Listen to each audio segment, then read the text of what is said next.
ஸ்ரீகணேஷ் அவர்களுடைய இயக்கத்தில் வெளிவந்திருக்க படம் தான் வந்து இந்த 3BHK. ஆக்சுவலாக இந்த படத்தில் வந்து பார்த்தீங்கன்னா சரத்குமார், தேவயானி, சித்தார்த், மீதா ரகுநாதன் எல்லாருமே வந்து நடிச்சிருக்காங்க. ஸோ இவங்க எல்லாருமே வந்து அவங்க கொடுக்கப்பட்ட கதாபாத்திரத்தை ரொம்பவுமே வந்து நேர்த்தியாக வந்து பண்ணியிருக்காங்க. ஆக்சுவலாக வந்து இந்த படம் வந்து பார்த்தீங்கன்னா ஃபேமிலி மத்தியில் வந்து ரொம்பவுமே வந்து ஒரு கனெக்ஷனை எமோஷனலாக கொடுக்கக்கூடிய ஒரு படமாக வந்து வந்திருக்கு. ஃபர்ஸ்ட் ஆஃப் முழுக்கவே வந்து பார்த்தீங்கன்னா சென்டிமெண்ட் கலந்த அண்ணன் தங்கச்சிக்கான சண்டை, ஃபேமிலியினுடைய அரவணைப்பு, ஒரு காலேஜில் இருக்க லவ், ஸ்கூலு, அந்த மாதிரியான ஃபெயிலியர்ஸ், அந்த மாதிரி தான் வந்து படம் வந்து மூவ் ஆகிட்டு இருக்கு. செகண்ட் ஹாஃப்க்கு மேலே வந்து பார்த்தீங்கன்னா டோட்டலி வந்து ஒரு எமோஷனல் ட்ராமாவை வந்து இந்த படத்தை வந்து எடுத்திருக்காங்க. உங்களுக்கு வந்து உண்மையிலேயே வந்து சொந்த வீடு இல்லை, நான் இன்னும் வாடகை வீட்டில் தான் இருக்கேன், நான் சொந்த வீடு கட்டுறதுக்காக முயற்சி பண்ணிக்கிட்டு இருக்கேன் அப்படின்னா கண்டிப்பாக அந்த படம் பார்த்தீங்க அப்படின்னா கண்டிப்பாக ரொம்பவுமே ஒரு வெல் கனெக்டடாக வந்து இந்த படம் வந்து கொடுக்கும்.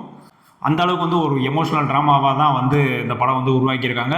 கண்டிப்பாக வந்து இந்த படத்தை வந்து நீங்கள் ஃபேமிலியோடு போய் பார்த்தீங்க அப்படின்னா அந்த மாதிரியான ஒரு கனெக்ஷனை வந்து ஒரு ஃபீலை வந்து கொடுக்கும். ஸோ கண்டிப்பாக வந்து இந்த படத்தை வந்து மிஸ் பண்ணிட்டாங்க. இது வந்து கண்டிப்பாக நீங்கள் பார்க்கக்கூடிய, அதுவும் மிடில் கிளாஸாக இருந்தீங்க அப்படின்னா அந்த படம் வெல் கனெக்டடாக இருக்கக்கூடிய ஒரு படம் தான் வந்து இந்த 3BHK. ஸோ கண்டிப்பாக அந்த படத்தை வந்து தியேட்டரில் பாருங்கள்.